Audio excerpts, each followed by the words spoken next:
আজ বানাবো চিংড়ি মাছের মালাইকারি।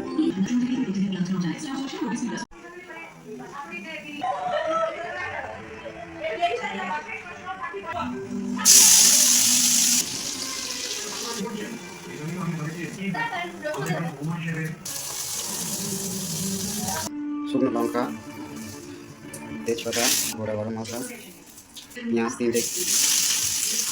পেঁয়াজটা লাল করে ভেজে দিতে হবে। তো পেঁয়াজ ভাজা হয়ে গেছে। এবার দিয়ে দেবো 1 চামচ, দিয়ে দেবো 1 চামচ রসুন বাটা, 1 চামচ আদা বাটা, সামান্য পরিমাণে জল, 1 চামচ হলুদ, লঙ্কা হাফ চামচ কাশ্মীরি লঙ্কা, হাফ চামচ চিনি।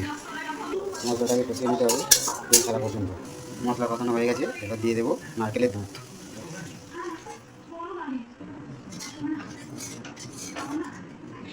ফুটে ওঠা পর্যন্ত অপেক্ষা করবো।